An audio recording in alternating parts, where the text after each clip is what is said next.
बैटरिया वह पुरानी चल रही है कि नई है? हम्म?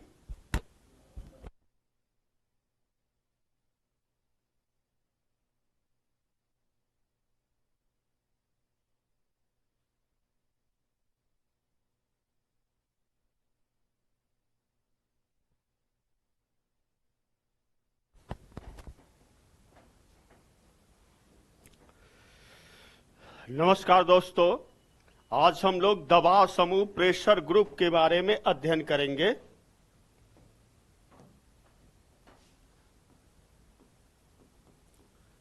दबाव समूह प्रेशर ग्रुप के बारे में आज हम लोग अध्ययन करेंगे। दबाव समूह। अब यहां पर हम लोग देखते हैं दबाव समूह। तो आप देखेंगे दबाव समूहों को लोकतंत्र की जीवन डोर कहा जाता है तथा लोकतांत्रिक व्यवस्था की प्राण वायु कहा जाता है। तो सबसे पहले आप देखेंगे दबाव समूहों को जो है, दबाव समूहों को लोकतंत्र की, डेमोक्रेसी की, लोकतंत्र की जीवन डोर कहा जाता है। लोकतंत्र की जीवन डोर कहा जाता दबाव समूहों को। फिर इसके बाद आप देखेंगे दबाव समूहों को लोकतांत्रिक व्यवस्था का प्राण वायु भी कहा जाता है। यहां पर आप देखेंगे दबाव समूहों को लोकतांत्रिक व्यवस्था की प्राण वायु कहा जाता है। लोकतांत्रिक व्यवस्था की प्राण वायु कहा जाता है। प्राण वायु कहा जाता है, इसको आप देखेंगे। दबाव समूह क्या होता है? तो दबाव समूह एक ऐसा संगठन है जो अपने संगठन के सदस्यों के हितों की पूर्ति के लिए सरकारी नीतियों को प्रभावित करता है और सरकार पर दबाव डाल करके अपने सदस्यों के हितों में कानून बनवाता है। अब आप देखेंगे दबाव समूह। अब दबाव समूह को आप कैसे परिभाषित करेंगे? दबाव समूह की स्पेशल क्या परिभाषा होगी? तो यहां पर अगर आप देखेंगे कि दबाव समूह की परिभाषा क्या होगी, आप इसको कैसे परिभाषित करते हैं? प्रेशर ग्रुप को, दबाव समूहों को कैसे आप परिभाषित करते हैं? तो आप बताएंगे दबाव समूह एक ऐसा संगठन है जो अपने संगठन के सदस्यों के हितों की, यहां पर आप देखेंगे कह सकते हैं कि दबाव समूह ऐसा संगठन है जो अपने संगठन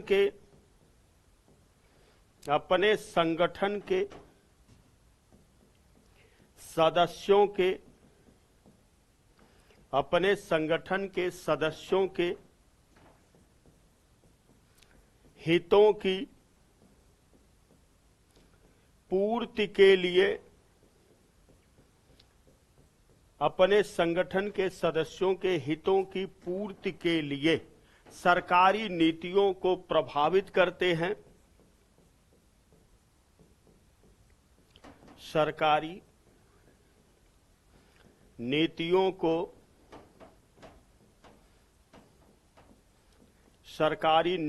को प्रभावित करते हैं और सरकार पर दबाव डाल करके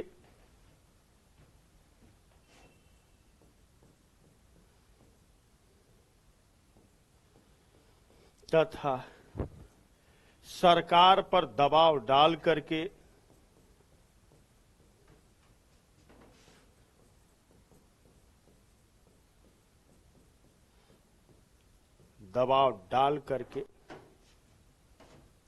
अपने हित में कानून का, अपने सदस्यों के हित में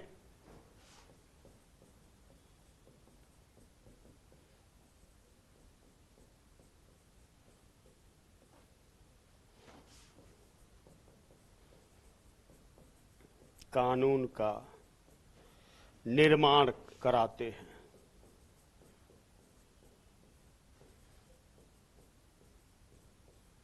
ये आप देखेंगे दबाव समूह की डिफिनीशन आ गई।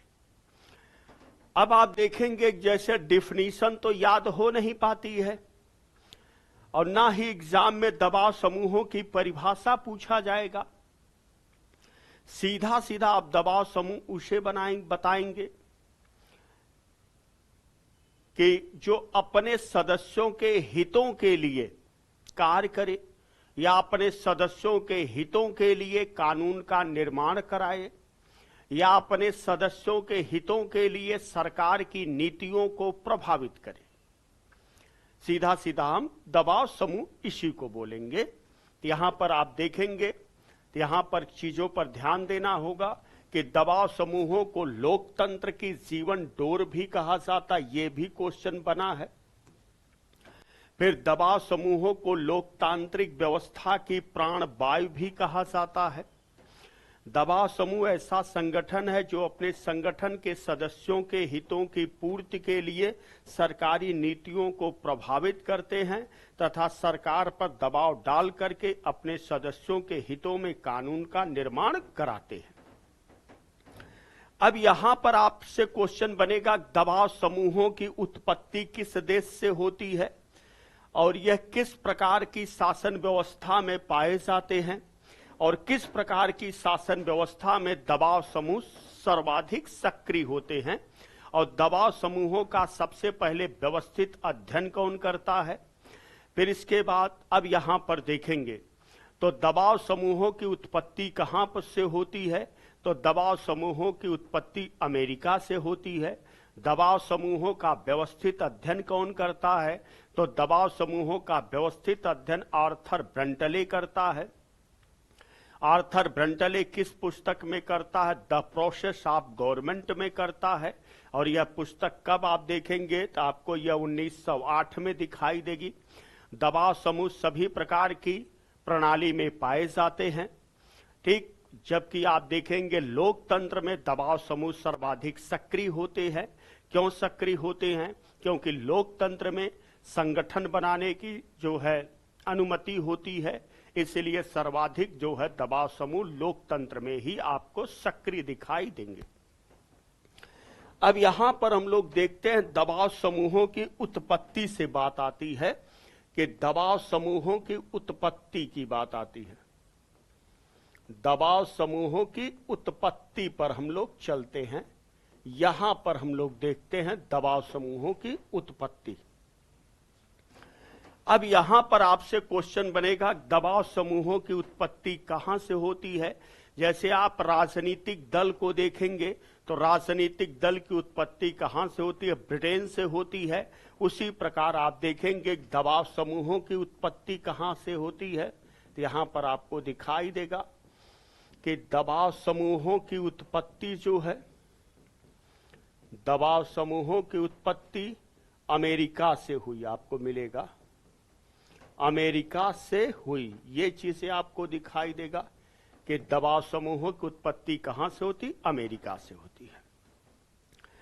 फिर इसके बाद आपसे क्वेश्चन पूछा जाता है, दबाव समूह जो है आप देखेंगे सभी प्रकार की व्यवस्था में पाया जाता है, चाहे वह लोकतांत्रिक व्यवस्था हो, चाहे वह साम्यवादी सिस्टम हो, चाहे जो भी सिस्टम हो, दबाव समूह सभी प्रकार की राजनीतिक व्यवस्थाओं में पाया जाता है। तो यहां पर आप देखेंगे तो आपको मिलेगा कि दबाव समूह सभी प्रकार की राजनीतिक व्यवस्था में पाया जाता है। राजनीतिक व्यवस्था में पाया जाता है, सभी प्रकार की राजनीतिक व्यवस्था में आपको दिखाई देगा।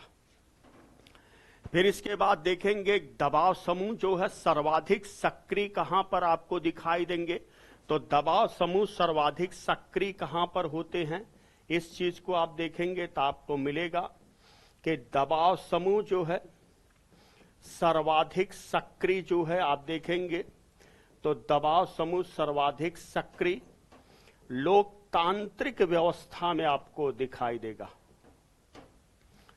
सर्वाधिक सक्रिय जो है लोकतांत्रिक व्यवस्था में है, लोकतांत्रिक व्यवस्था में होते हैं। सर्वाधिक सक्रिय आपको कहां पर दिखाई देगा? लोकतांत्रिक व्यवस्था में। अब यहां पर आपसे क्वेश्चन बनेगा, दबाव समूह लोकतांत्रिक व्यवस्था में क्यों ज्यादा सक्रिय है, इसका रीजन क्या है? तो लोकतांत्रिक व्यवस्था में नागरिकों को संगठन बनाने, सरकार की नीतियों की आलोचना करने, सरकार को प्रार्थना पत्र देने का क्या है? अधिकार है।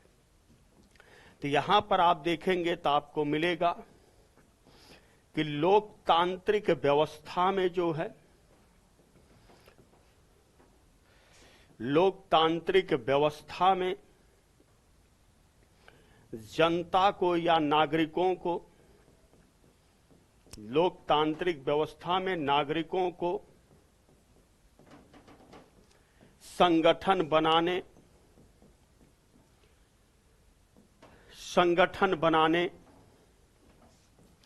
सरकार की नीतियों की आलोचना करने, नीतियों की आलोचना करने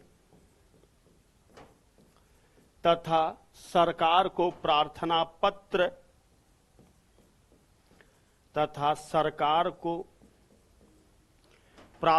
पत्र देने का अधिकार होता है।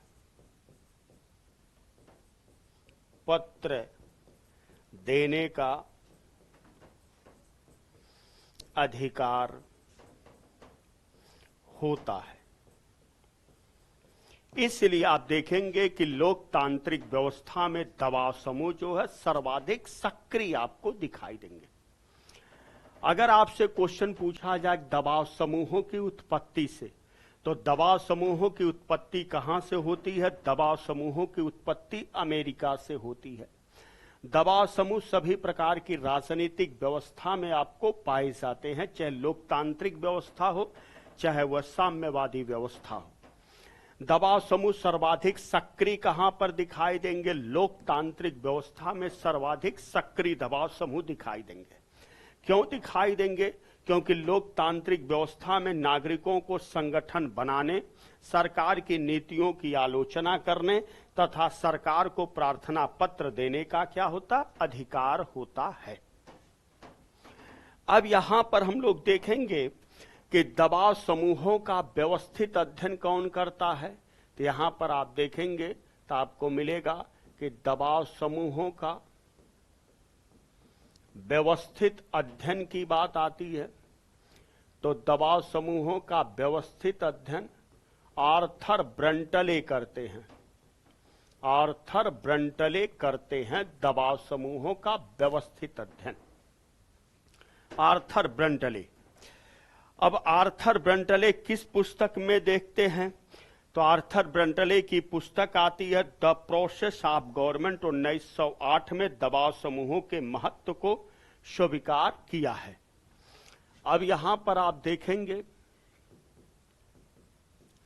आर्थर ब्रंटले ने अपनी पुस्तक द प्रोसेस ऑफ गवर्नमेंट, अपनी पुस्तक द प्रोसेस ऑफ गवर्नमेंट, अपनी पुस्तक द प्रोसेस ऑफ गवर्नमेंट, यह पुस्तक कब आती है? 1908 में आपको दिखाई देगी, 1908 में। तो आर्थर ब्रंटले ने अपनी पुस्तक द प्रोसेस ऑफ गवर्नमेंट में जो है 1908 ये आपको मिलेगा।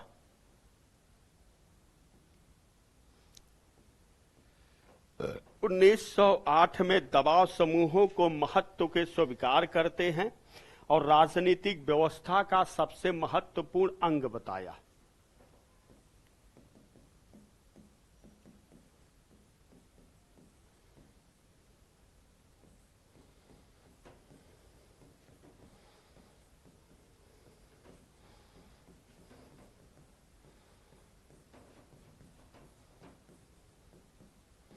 स्वीकार किया तथा राजनीतिक व्यवस्था का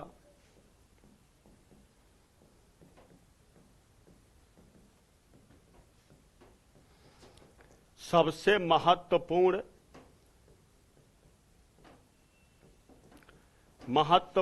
अंग बताया। सबसे महत्वपूर्ण क्या बताया? अंग बताया। तो यहां पर आप देखेंगे तो एक क्वेश्चन पूछा जाता है कि आर्थर ब्रंटले की पुस्तक भी पूछी जाती है। तो आर्थर ब्रंटले की पुस्तक कौन है? द प्रोसेस ऑफ गवर्नमेंट आपको दिखाई देगा, आर्थर ब्रंटले की पुस्तक। फिर आपसे पूछा जाता है कि आर्थर ब्रंटले की यह पुस्तक किस वर्ष है? 1908 में है। दबाव समूहों का व्यवस्थित अध्ययन कौन करता? आर्थर ब्रंटले करते हैं। दबाव समूहों की उत्पत्ति कहां से होती है? तो अमेरिका से दबाव समूहों की उत्पत्ति होती है। दबाव समूह सर्वाधिक कहां पर सक्रिय होते हैं? लोकतांत्रिक व्यवस्था में दबाव समूह सर्वाधिक सक्रिय होते हैं।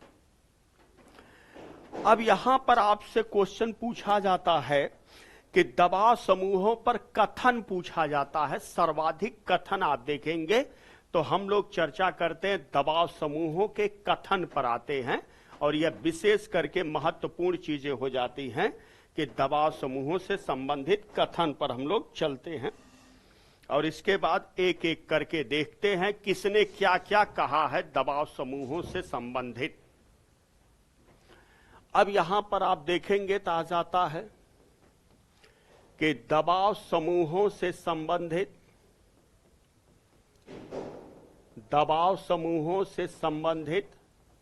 कथन पर हम लोग आ जाते हैं। कथन क्या क्या है दबाव समूहों से संबंधित? तो सबसे पहले पूछा जाता है गुमनाम साम्राज्य का शासक। दबाव समूहों को किसने गुमनाम साम्राज्य का शासक कहा है, यह पूछा जाता है। तो यहां पर आप देखेंगे आता है कि गुमनाम साम्राज्य का शासक, गुमनाम साम्राज्य का शासक आपसे पूछा जाता है कि किसने दबाव समूहों को गुमनाम साम्राज्य का शासक कहा? शुम्पीटर। तो यहां पर आप देखेंगे किसका नाम आता है? शुम्पीटर का नाम आता है। गुमनाम साम्राज्य का शासक शुम्पीटर कहता है। फिर इसके बाद देखेंगे एक अज्ञात साम्राज्य है, गुमनाम साम्राज्य है, अनाम साम्राज्य है।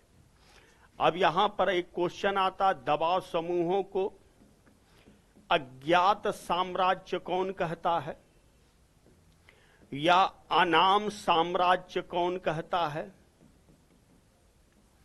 अज्ञात साम्राज्य भी आता है, अनाम साम्राज्य भी आता है, गुमनाम साम्राज्य भी आता है। गुमनाम साम्राज्य भी आप देखेंगे ये भी नाम आता है। तो यहां पर क्वेश्चन आता है कि दबाव समूहों को अज्ञात साम्राज्य या अनाम साम्राज्य या गुमनाम साम्राज्य कौन कहता है? तो आप देखेंगे फाइनर, यहां पर नाम आएगा फाइनर। तो फाइनर महोदय ने दबाव समूहों को अज्ञात साम्राज्य कहा है, अनाम साम्राज्य कहा है, और उसके साथ साथ आप देखेंगे आपको गुमनाम साम्राज्य भी कहा है। फिर इसके बाद और भी कथन को देखेंगे दबाव समूहों से। एक आता है दल के पीछे के सक्रिय जन कौन कहा है? तो यहां पर आप देखेंगे दल के पीछे के सक्रिय जन कौन कहा? सक्रिय जन, यह भी क्वेश्चन पूछा जाता है दबाव समूहों को दल के पीछे सक्रिय जन कौन कहता है? तो कार्ल जे फेडरिक कहते हैं। तो यहां पर आपको दिखाई देगा कार्ल जे फेडरिक आपको यहां पर दिखाई देगा। फिर इसके बाद ना दिखाई देने वाली सरकार भी पूछा जाता है कि ना दिखाई देने वाली सरकार किसने कहा है? तो यहां पर हम लोग देखेंगे ना दिखाई देने वाली सरकार दबाव समूहों को, तो आप देखेंगे यह किसका नाम आता है, मैकीन का, मैकीन यहां पर आप देखेंगे। तो यहां पर आप देखेंगे फिर इसके साथ साथ आप देखेंगे दबाव समूहों को अदृश्य सरकार या अमूर्त सरकार भी कौन कहता है। तो यहां पर आप देखेंगे अदृश्य सरकार या अमूर्त सरकार, ये भी क्वेश्चन कभी कभी आता है, ये कौन कहता है। तो ये भी आप देखेंगे मैकीन कहते हैं, मैकीन, ये भी मैकीन आपको दिखाई देगा। ना दिखाई देने वाली सरकार या अदृश्य सरकार या अमूर्त सरकार, ये मैकीन कहते हैं। गुमनाम साम्राज्य का शासक कौन कहता, शुम्पीटर कहता है। अज्ञात साम्राज्य या अनाम साम्राज्य या गुमनाम साम्राज्य कौन कहता है, फाइनर कहता है। दल के पीछे के सक्रिय जन जो है कौन कहता है, कार्ल जे फ्रेडरिक, दल के पीछे के सक्रिय जन आपको दिखाई देगा। फिर इसके बाद आप देखेंगे प्रभाव गुट कौन कहता, एलन बाल कहते हैं। औपचारिक सरकार कौन कहता है, सैलिन कहता है। अब यहां पर और भी आप देखेंगे, आगे चलते हैं।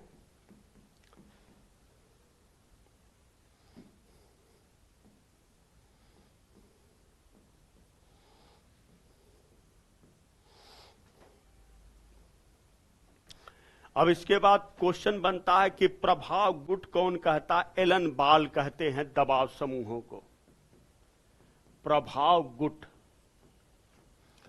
तो प्रभाव गुट कौन कहता, एलन बाल कहते हैं दबाव समूहों को प्रभाव गुट, ये भी पूछा जाता है कभी कभी।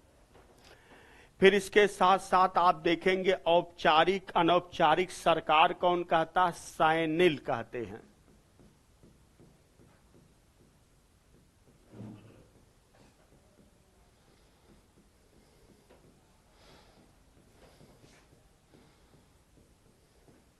सैलिन, ये भी आपको ध्यान देना होगा। फिर इसके साथ साथ आप देखेंगे हित समूह कौन कहते, आमंड और हिचनर कहते हैं। हित समूह आमंड और हिचनर ये कहते। तो यह कुछ कथन आपको बताए।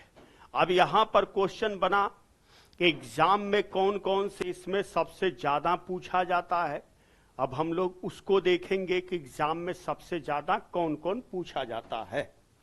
तो यहां पर आप देखेंगे जैसे गुमनाम साम्राज्य का शासक शुम्पीटर कहते हैं, यह पूछा जाता है सबसे ज्यादा, आपको यहां पर ध्यान देना होगा।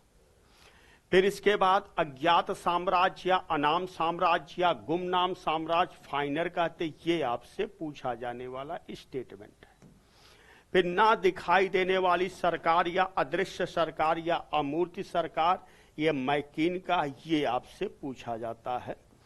तो यहां पर जो विशेष करके एग्जाम में पूछे जाते हैं हमने उसकी बात बताई। अब इसके बाद आपको जानना है कि आमंड द्वारा दबाव समूहों का वर्गीकरण। अब आपसे क्वेश्चन बनेगा कि आमंड ने दबाव समूहों का कौन कौन सा वर्गीकरण किया है। अब यहां पर हम लोग देखेंगे कि आमंड का दबाव समूहों का वर्गीकरण,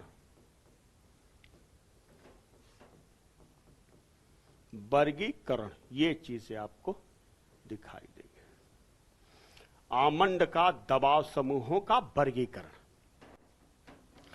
अब आपसे क्वेश्चन बनेगा आमंड ने कितने प्रकार के दबाव समूहों की बात कही है।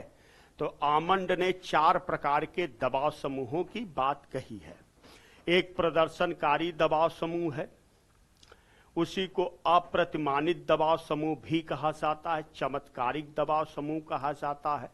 दूसरा संस्थागत दबाव समूह है, सामुदायिक दबाव समूह है, असामुदायिक दबाव समूह है। तो यहां पर आप देखेंगे तो आपको मिलेगा कि आमंड ने 4 प्रकार के दबाव समूहों का उल्लेख किया है।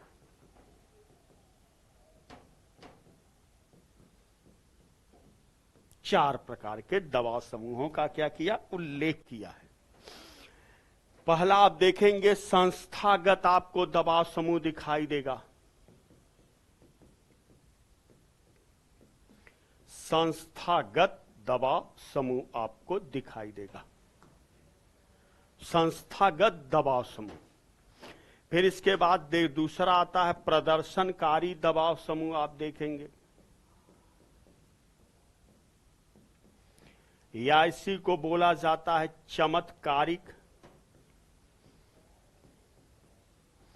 चमत्कारिक दबाव समूह,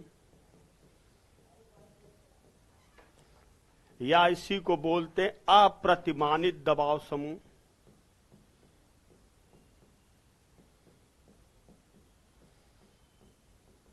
ये इसी का नाम है। फिर तीसरा आप देखेंगे तो आपको सामुदायिक और असामुदायिक दबाव समूह दिखाई देगा।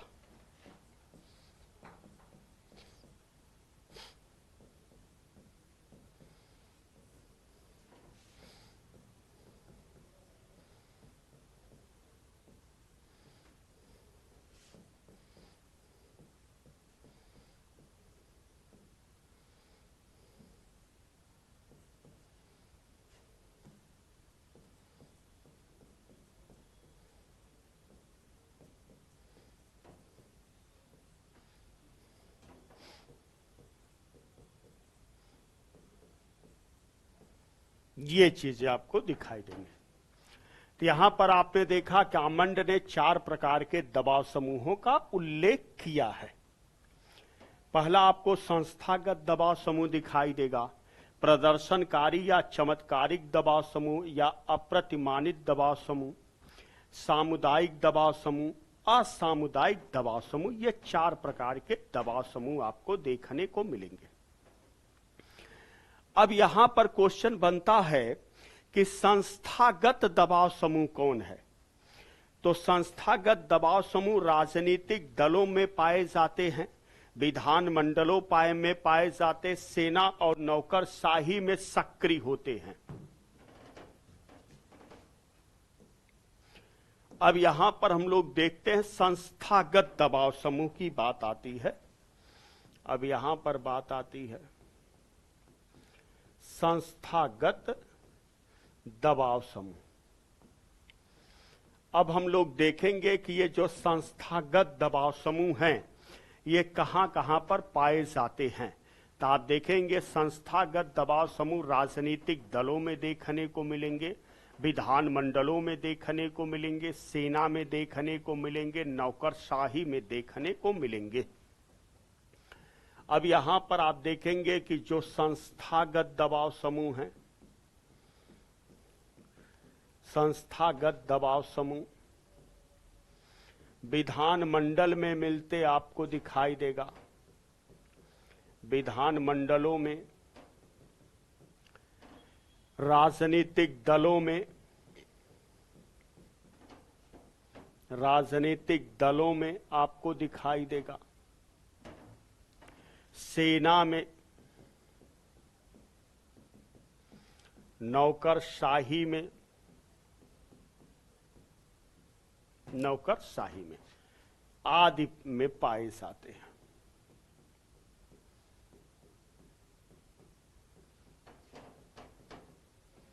आदि में पाए जाते हैं। अब यहां पर आपसे क्वेश्चन बनेगा संस्थागत दबाव समूहों में कौन कौन आते हैं। जैसे कांग्रेस कार्य समिति आती है, कांग्रेस संसदीय बोर्ड आता है, मुख्यमंत्री क्लब आते हैं। यहां पर आप देखेंगे, जैसे आप देखेंगे तो आपको दिखाई देगा कांग्रेस कार्य समिति आपको दिखाई देगा। फिर इसके साथ साथ आप देखेंगे मुख्यमंत्री क्लब आपको दिखाई देगा, ये भी आप दिखाई देगा।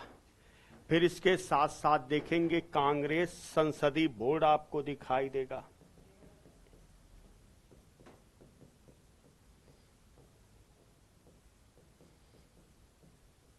ये चीज संस्थागत दबाव समूह। तो संस्थागत दबाव समूह कहां कहां पर मिलते हैं, तो आप बताएंगे विधानमंडलों में, राजनीतिक दलों में, सेना में, नौकरशाही आदि में पाए जाते हैं। जैसे कांग्रेस कार्य समिति जो है यह संस्थागत दबाव समूह के अंतर्गत आती है। मुख्यमंत्री क्लब जो है यह संस्थागत दबाव समूह के अंतर्गत है। कांग्रेस संसदीय बोर्ड जो है यह संस्थागत दबाव समूह के अंतर्गत आपको दिखाई देगा। फिर इसके बाद आता है प्रदर्शनकारी दबाव समूह। ये अपनी मांगों को लेकर के गैर संवैधानिक साधनों का प्रयोग करते हैं। अब इसके बाद दूसरा आपको दिखाई देगा प्रदर्शनकारी दबाव समूह।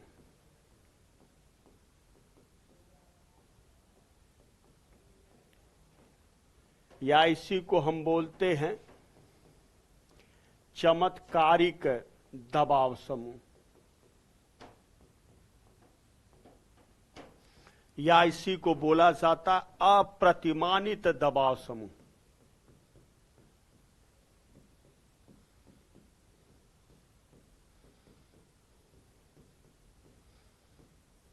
दबाव समूह ये चीजें।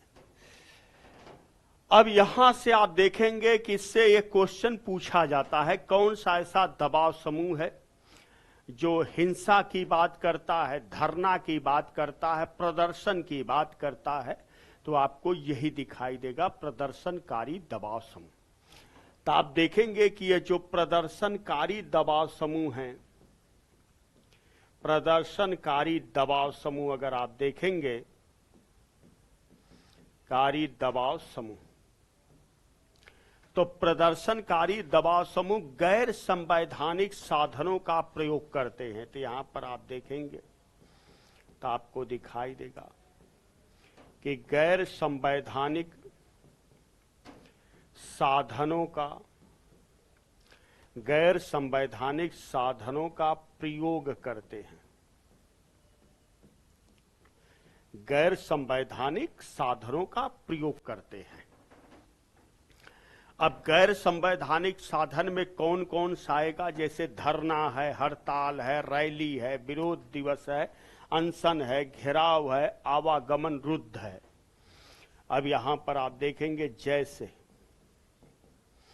धरना आपको दिखाई देगा, प्रदर्शन दिखाई देगा, रैली दिखाई देगा, हड़ताल दिखाई देगा, घेराव दिखाई देगा, घेराव।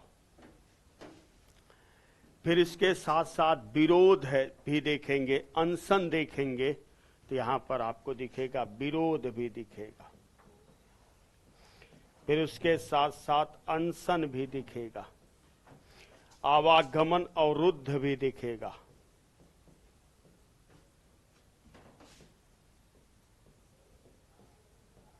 अवरुद्ध। तो यहां पर आपके एग्जाम में यहां से क्वेश्चन पूछा गया है कि कौन सा दबाव समूह हिंसा का सहारा लेता है। क्वेश्चन क्या आया है यहां पर आप देखेंगे, क्वेश्चन क्या पूछा गया है कि कौन सा दबाव समूह जो है, कौन सा दबाव समूह हिंसा का सहारा लेता है, हिंसा का सहारा लेता है। ये क्वेश्चन पूछा गया।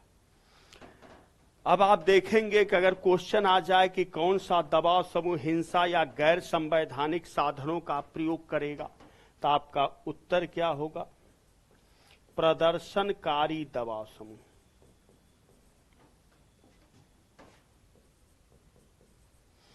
प्रदर्शनकारी दबाव समूह आपका क्या होगा, उत्तर हो जाएगा, प्रदर्शनकारी दबाव समूह। अब इसके बाद आता है सामुदायिक दबाव समूह। अपने हितों की पूर्ति के लिए कार्य करते हैं। अब यहां पर बात आती है सामुदायिक दबाव समूह पर। अब हम लोग चलते हैं।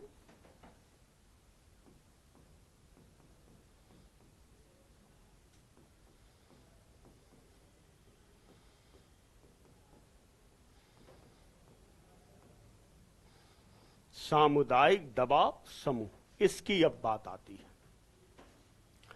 तो सामुदायिक दबाव समूह जो है अपने हितों की पूर्ति के लिए कार्य करते हैं। तो यहां पर आप देखेंगे कि सामुदायिक दबाव समूह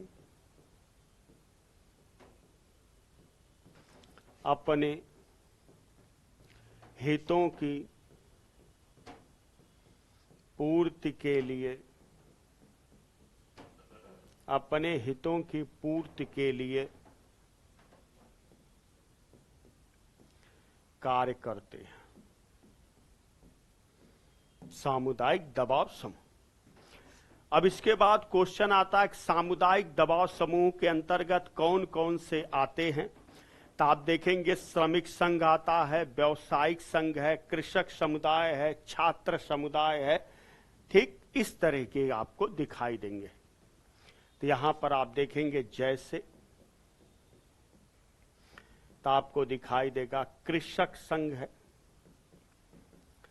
फिर उसके साथ साथ आप देखेंगे व्यापारिक संघ है। फिर इसके साथ साथ आप देखेंगे श्रमिक संघ है, श्रमिक संघ। फिर इसके बाद देखेंगे छात्र समुदाय है, कर्मचारी संघ है।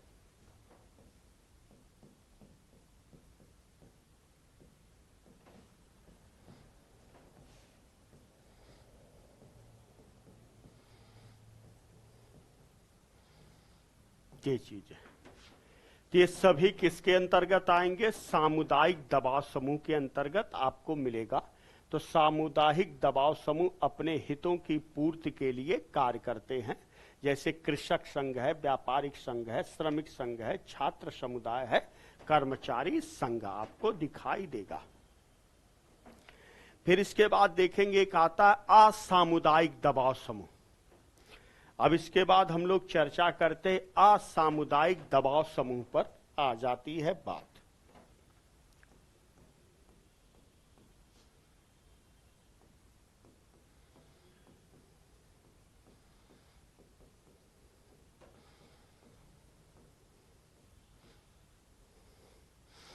असामुदायिक दबाव समूह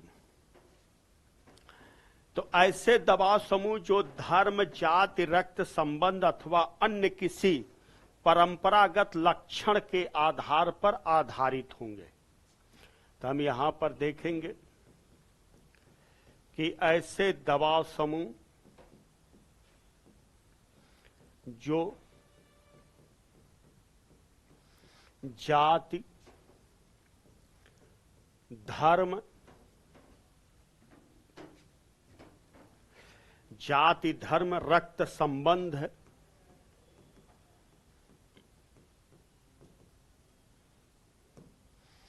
जाति है, धर्म है, रक्त संबंध अथवा अन्य किसी परंपरागत लक्षण पर आधारित हो।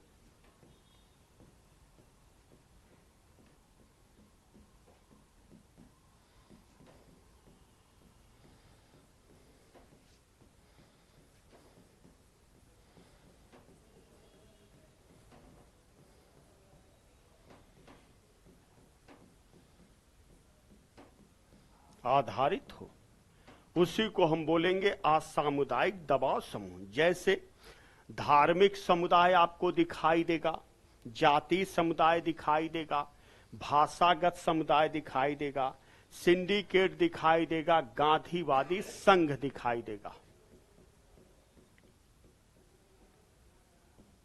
जैसे आप देखेंगे तो आपको मिलेगा भाषागत दबाव समूह, धार्मिक दबाव समूह,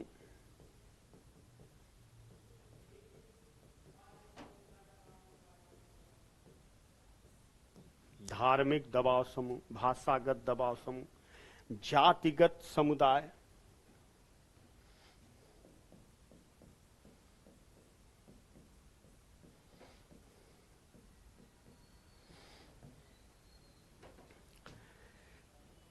गांधीवादी संघ,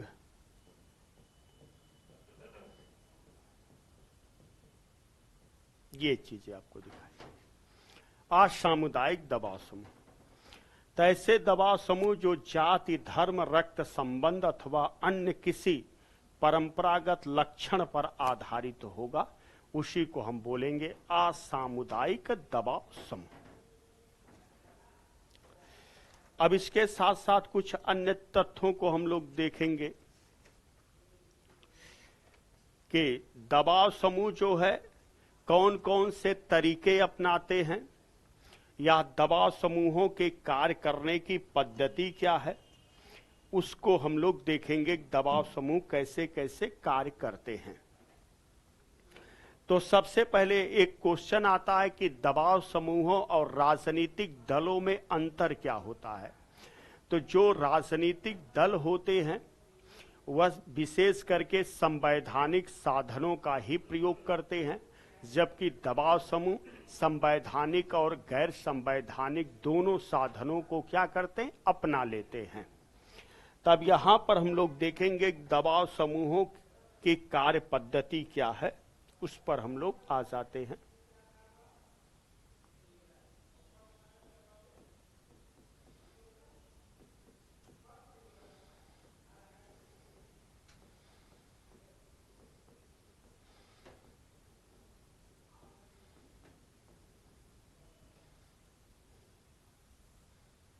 इस पर बात आती है। तो सबसे पहले आप देखेंगे दबाव समूह अनुनय विनय की भी नीति अपनाते हैं, सौदेबाजी भी करते हैं, जैसे रिश्वत है, बेईमानी है, सीधी कार्रवाई भी आपको दिखाई देगा। तो यहां पर आप समझेंगे कि दबाव समूह संवैधानिक और गैर संवैधानिक दोनों साधन अपनाएंगे। संवैधानिक, फिर उसके साथ साथ गैर संवैधानिक, ये दोनों साधन अपनाएंगे दबाव समूह। अब यहां पर इनकी कार्य पद्धति क्या है, तो सबसे पहले आप देखेंगे अनुनय विनय की नीति भी अपनाते हैं दबाव समूह। अनुनय विनय की नीति भी आपको दिखाई देगा। फिर सौदेबाजी भी करते हैं, जैसे रिश्वत, बेईमानी भी। अब यहां पर आप देखेंगे सौदेबाजी भी, जैसे आप रिश्वत को दिखाई देगा, बेईमानी आपको दिखाई देगी, ये भी आपको दिखाई देगा। फिर इसके साथ साथ सीधी कार्रवाई भी आपको दिखाई देगा।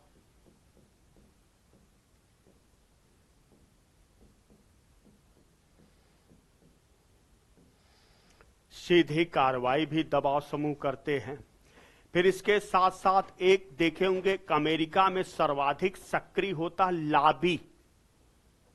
आपसे पूछा जाता लॉबिंग, विधानमंडल के सदस्यों को प्रभावित कर अपने हित में कानून बनाना।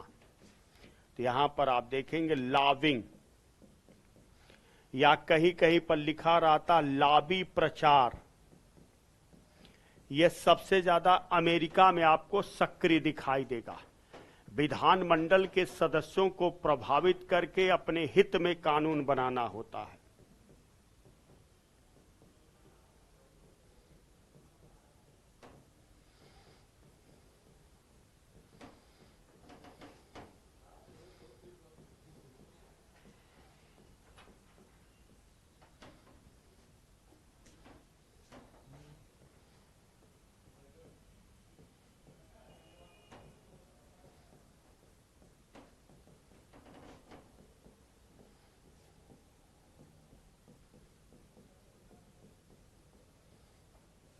निर्माण आपको दिखाई देगा लॉबी। फिर दबाव समूह दूर संचार साधनों का प्रयोग करते हैं, जैसे रेडियो, टेलीविजन। दूर संचार साधनों का भी प्रयोग करते हैं।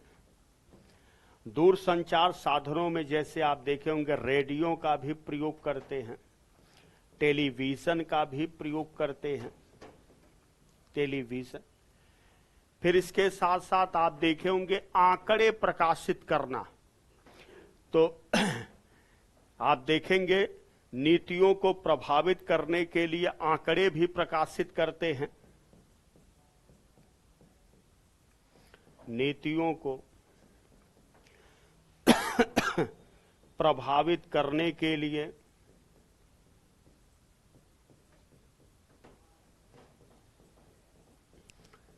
आंकड़े प्रकाशित करना,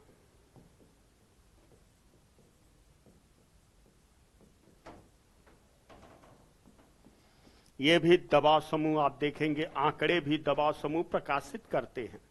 गोष्ठियों का आयोजन करते हैं, न्यायालय में याचिका भी दायर करते हैं। तो आप देखेंगे गोष्ठियों का आयोजन भी करते हैं। फिर उसके साथ साथ आप देखेंगे कि न्यायालय में याचिका भी दायर करते हैं।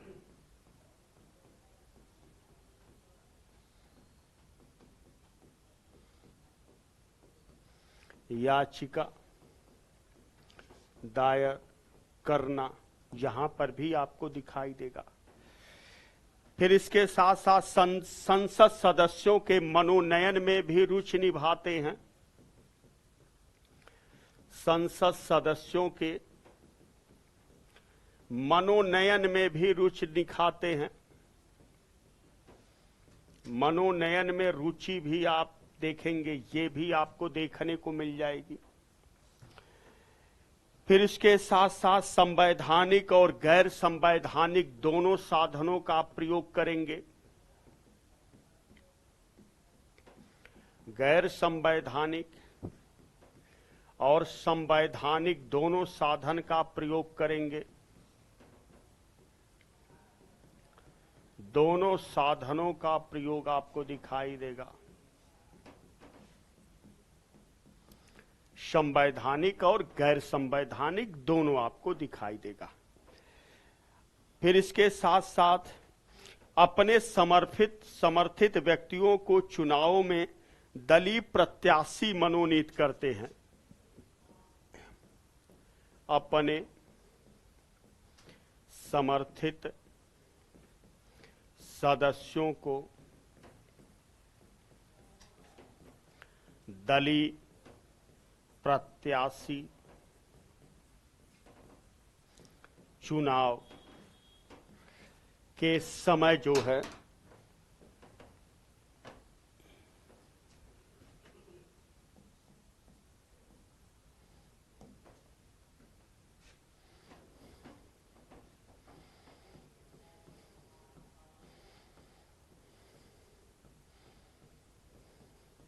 ये चीजें आपको दिखाई। तो एक बार हम इसको रिपीट करते हैं, फिर इसके साथ साथ हम लोग आगे बढ़ते हैं। अब आप देखेंगे दबाव समूहों की कार्य पद्धति क्या है, कैसे कैसे दबाव समूह कार्य करते हैं। तो दबाव समूह अनुनय विनय की नीति भी अपनाते हैं। दबाव समूह सौदेबाजी भी करते हैं, जैसे रिश्वत बेईमानी। सीधी कार्रवाई भी दबाव समूह अपनाते हैं। लॉबिंग या लॉबी प्रचार, विधानमंडल के सदस्यों को प्रभावित करके अपने हित में कानून का निर्माण भी कराते हैं। दूर संचार साधनों का प्रयोग करते, जैसे रेडियो टेलीविजन।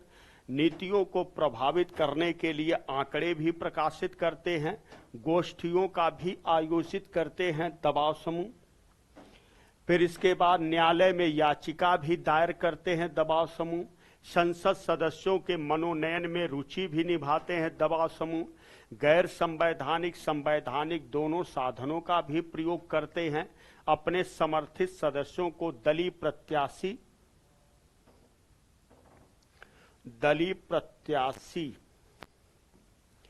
के रूप में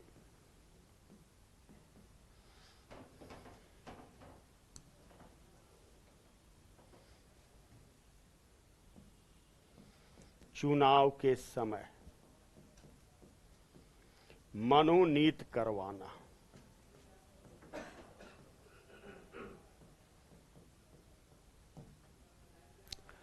तो आज हम लोग यहीं तक अध्ययन करेंगे।